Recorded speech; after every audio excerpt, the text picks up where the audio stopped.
I think for me, a place where I belong is a space that also, to some extent, belongs to me.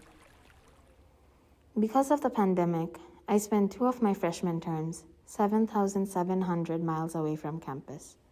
At home, in Dhaka, I could only witness Dartmouth on a laptop screen as classmates began to create their spaces on campus in the fall and winter terms.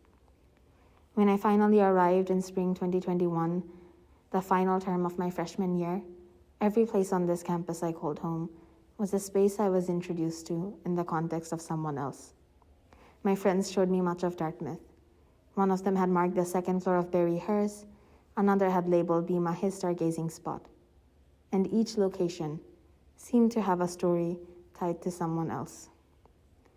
There is not a space on this campus that my friends had not explored, not a corner they had not shown me before. And while I appreciated their kindness, I have to admit, it felt odd. It is odd to have friends guide you through a place you call home. You feel as though you are a guest in a space that is not yours. For so long, I had stared at Dartmouth from behind a screen. Yet even here, I felt like I was looking at these places from behind the screen of someone else's experiences.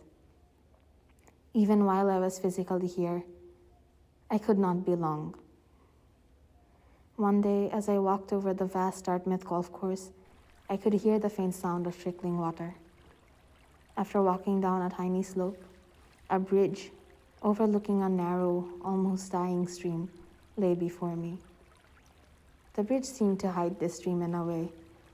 Here, a tiny waterfall leapt off a stone ledge and onto a muddy waterbed, creating the sound from earlier.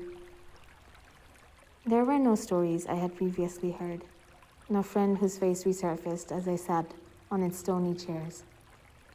And while this stream may have had many visitors before me, in that moment, I felt like I belonged here, because in that moment, this beautiful, secret little space belonged to me.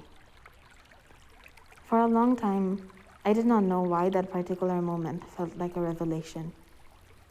I later realized that, like the golf course, I had only touched the places at Dartmouth on their surfaces. To really immerse yourself into a space, you have to truly experience it. Open your ears to the sounds that inhabit it, smell the scents that frequent it. Look at it, not through the eyes or tails of another, but through the moment that only you share with it.